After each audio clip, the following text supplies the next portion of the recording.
Quand j'observe des créateurs qui veulent se faire connaître en publiant tous les jours sur leur blog ou sur leurs réseaux sociaux, ils sont confrontés toujours aux deux mêmes erreurs. Soit ils écrivent un article qu'on a déjà vu 10 fois partout ailleurs, soit ils écrivent quelque chose qui leur ressemble mais qui ne résonne pas avec leur audience. Et la raison derrière cela est évidente. Ce n'est pas évident de comprendre les rouages qui font qu'un article est lu et apprécié par des milliers de personnes. Bien sûr, on a tous envie d'écrire des articles qui cartonnent, mais ce n'est pas pour autant évident de trouver des anecdotes comme le fait Malcolm Gladwell ou encore d'avoir un style épuré comme Stephen King. Il faut réussir à décortiquer les ingrédients qui font la recette d'un bon article. Dans cette vidéo, on va donc essayer de comprendre comment utiliser l'écriture pour sortir du lot et surtout identifier les 3 règles que vous allez pouvoir vous aussi utiliser pour créer des contenus captivants. Si vous êtes un créateur, cela vous aidera à créer des contenus lus et partagés pour faire grandir votre audience.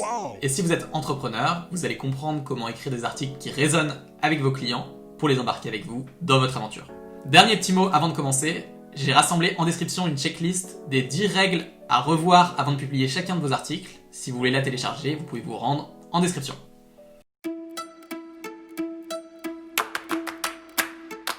On parlera en fin de vidéo des 5 conseils pour faire jaillir votre plus belle plume. On parlera aussi de comment embarquer et surprendre vos lecteurs. Mais avant d'en arriver là, il faut commencer par construire des fondations solides pour votre article. Je vous propose donc un petit exercice pour commencer cette vidéo. Attention, c'est parti. Quel est le premier article qui vous vient à l'esprit? Et oui, vous ne vous attendiez pas à travailler, mais je vous mets à contribution. Je vous laisse une dizaine de secondes. Essayez de vous concentrer. Rappelez-vous de vos lectures des derniers mois. Quels sont les articles ou les sujets qui vous ont marqué? 4, 3, 2, 1, top! Ça y est, vous l'avez trouvé. Vous avez son thème bien en tête et peut-être même son auteur. Maintenant, posez-vous la question suivante. Pourquoi cet article vous a marqué? Question vraiment très simple, mais question qu'on ne se pose jamais pour comprendre et décortiquer le succès des meilleurs articles. Et quand je me suis moi-même posé cette question, il y a une règle qui est forcément sortie du lot, qu'on retrouve derrière tous les bons articles. Comprenez pourquoi vous n'êtes pas n'importe qui. J'ai un très bon ami qui s'appelle Valentin Decker et qui a fondé un site qui s'appelle Sauce Writing. Il passe son temps à accompagner des créateurs qui cherchent à progresser pour créer des écrits captivants. Et il insiste toujours sur une règle fondatrice pour créer un article hors du commun. Écrivez les articles que vous seul pouvez écrire, à encadrer. Il ne faut surtout pas vous contenter d'écrire des articles généraux ou vagues que tout le monde pourrait écrire. C'est pour ça que certains écrivains, comme par exemple Sylvain Tesson, ou des créateurs, décident de partir à l'aventure ou de changer complètement de vie pour expérimenter des choses complètement différentes. Valentin utilise un framework simple composé de 3 questions pour trouver des idées originales. 1. Quelles expériences singulières avez-vous vécues? 2. Possédez-vous une connaissance très fine ou un réseau fort dans un domaine? 3. Êtes-vous capable de développer un point de vue unique sur un sujet? Avec ces 3 questions, vous êtes muni des outils principaux pour aller creuser en vous et autour de vous pour trouver les meilleures idées d'articles possibles. C'est ce qui va vous permettre de trouver des angles uniques qui vont faire parler de vous. Alors bien sûr, la première remarque que vous avez en tête, c'est si c'était facile d'être singulier, tout le monde le ferait. Il va falloir vous casser la tête pour arriver à sortir du lot. Attention, est-ce que je peux mettre un panneau attention? Ne confondez pas d'un côté je parle de ma singularité avec je ne parle que de moi. Vous devez permettre à votre écriture d'aller au-delà simplement de vous. Prenez l'habitude de faire référence à des histoires, des statistiques, des faits qui viennent d'autres vies que la vôtre. Ça va vous permettre de gagner en crédibilité. Votre article sur le SEO peut devenir plus intéressant si vous le comparez avec des idées folles que certains ont eues pour améliorer leur référencement par exemple. Ou votre essai à propos de comment votre chien se lave les dents, qui pourrait devenir plus drôle si vous intégrez des comparaisons avec d'autres façons dont les animaux se lavent les dents. Blague à part, gardez bien en tête la règle suivante. Il ne faut surtout pas limiter votre écriture à votre seule expérience. C'est le savant mélange entre votre unicité et vos exemples atypiques qui feront de votre article une histoire captivante. Quand on écrit un article, on essaye souvent de le faire rentrer dans le rang. Hop hop hop! C'est normal, on veut que ce soit un succès, on veut qu'il marque les esprits. Alors on a tendance à le lisser parce qu'on pense que le rendre moins personnel permet de le rendre meilleur.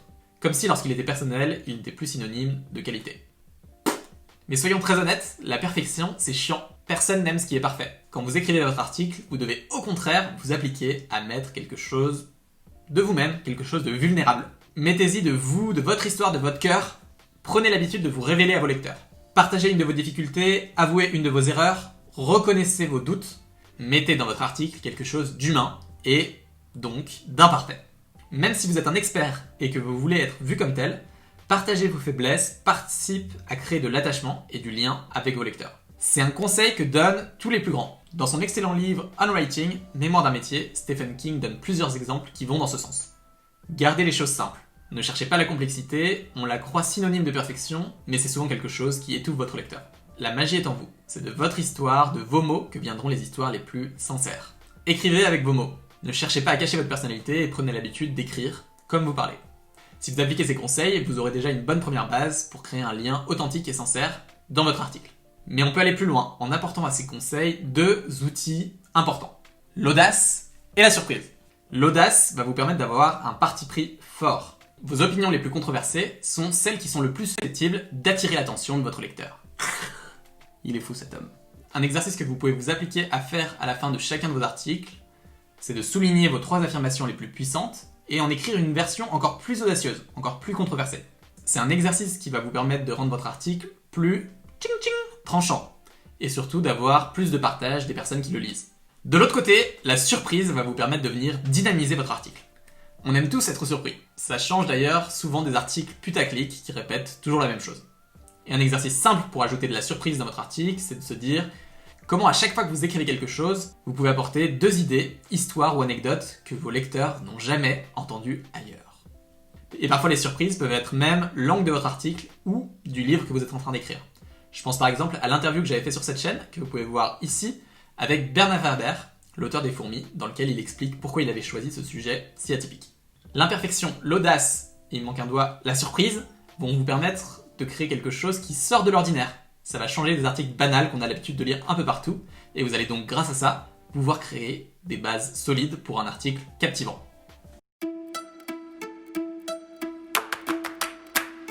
Le plus dur est fait. Vous avez votre article, vous avez votre angle, vous avez votre histoire. Il est maintenant temps de polir votre diamant brut pour en faire un bijou prêt à être partagé et lu par vos lecteurs. Alors comment le faire briller ? La première chose, c'est de penser à votre titre, votre headline, la première page des journaux, celle que tout le monde a envie de lire et qui donne envie de lire la suite. C'est un peu le petit marchand qui a le rôle difficile de vendre votre article sur le marché de l'attention. Qui veut lire, qui veut lire, qui veut lire ? Pour faire un bon titre, vous devez penser à la réalité des choses telles qu'elles sont. Personne ne fait attention à ce que vous allez faire, et tout le monde fait attention à ce que vous pouvez faire pour eux. C'est pour ça qu'un titre ne doit jamais être une simple description de ce que vous avez écrit. Un bon titre, c'est une promesse des bénéfices que vos lecteurs vont tirer en lisant votre article. Et les amis, si votre article ne promet pas une valeur claire, personne ne le lira. Moi-même de mon côté, quand je publie une vidéo, je note 10, 20, 30 titres jusqu'à trouver celui qui me paraît être le bon pour vous donner envie de voir la suite. On commence par créer des contenus écrits captivants, on en écrit 5, on passe à votre tour d'écrire des contenus captivants, on en écrit 5, et on passe à quelque chose avec une promesse plus forte comme voici comment écrire des articles captivants, les règles de copywriting des meilleurs auteurs. Vous voyez la différence ? Alors je parle pas ici d'aller chercher des clics faciles avec des titres trompeurs, mais de réfléchir à la promesse que vous faites à votre audience avant qu'elle lise l'article. Et ça fait toute la différence pour votre article. Les personnes qui vont le croiser vont savoir tout de suite ce qu'ils vont obtenir en le lisant. Mais ça ne s'arrête pas là, il y a un deuxième point sur lequel vous devez travailler pour faire briller votre article. On pourrait appeler ça la règle de l'élagueur. Plus vous supprimez, plus vous captivez. Gardez seulement les mots qui servent votre article. Le reste, c'est superflu. On est habitué depuis l'enfance à utiliser un vocabulaire complexe pour donner de la bouteille à nos écrits, mais si vous lui donnez des choses trop compliquées à lire, votre lecteur sera vite perdu. Il faut essayer de garder les choses simples pour l'aider à avancer plus loin dans sa lecture. J'ai trouvé des conseils excellents récemment dans la newsletter de l'entrepreneur et conférencière américaine Han Handley. Elle s'intéresse beaucoup à l'écriture et à comment rendre ses mots percutants en tant que créateur de contenu. Et elle préconise quelques conseils qui illustrent super bien la règle de l'élagueur. 1. Enlevez les adverbes. Ils ont tendance à rendre votre texte pompeux. 2. Supprimez les mots qui diluent votre article. Comme je pense, je crois, après tout. Toutes ces petites interjections qui détournent le lecteur de ce qui compte vraiment, la valeur que vous lui apportez. 3. Faites des petites phrases, des petits paragraphes. Et 4. Allez toujours au plus simple. Dans le cas où peut devenir si, afin de peut devenir pour, un nombre de peut devenir certain, il y a énormément d'endroits où vous pouvez couper court et aller directement à l'essentiel. Plus vous prendrez l'habitude de simplifier vos articles, plus vous arriverez à les faire briller. Et ça, c'est la touche finale pour créer votre prochain article captivant. On a vu l'importance de raconter ce que seulement vous peut raconter. On a parlé d'audace, d'imperfection, de surprise. Et je vous ai partagé les conseils des meilleurs pour affiner votre écriture, promouvoir votre article et le faire briller. Mais je voudrais surtout pas vous induire en erreur. Comme toute création, l'écriture c'est quelque chose qui se perfectionne en pratiquant. Il n'y a pas de raccourci facile. Mais si vous avez ces différentes règles bien en tête, ça va vous permettre, quand vous écrivez, quand vous publiez vos articles, d'avoir un impact qui est multiplié dans la construction de votre audience. Je me rends compte que je souris peut-être pas assez dans mes vidéos, il faudrait que j'ajoute un peu de sourire. Mais c'est parce qu'on parle de choses qui sont importantes, alors parfois je me laisse avoir. J'espère donc les amis que cette vidéo vous a beaucoup plu. Je passe à chaque fois une dizaine d'heures pour aller chercher les idées les plus intéressantes, les monter, les tourner et les préparer. Alors si ça vous a plu, encouragez-moi avec un abonné de plus, ça me va droit au cœur et on se dirige vers les 1000 premiers abonnés. Et puis comme j'en ai parlé en début de vidéo, vous pouvez télécharger en description la petite checklist des 10 conseils pour affiner vos articles et les améliorer avant de les sortir. Merci du fond du cœur d'avoir regardé jusque là, et puis on se retrouve dans 2 semaines pour une nouvelle vidéo. This is my country, my damn country, give me my country, you can keep the rest. This is my country, my damn country, and it don't mean a thing if it don't pass the test. This is my country, my damn country, give me my country, you can keep the rest. This is my country, my damn country, and it don't mean a thing if it don't pass the test.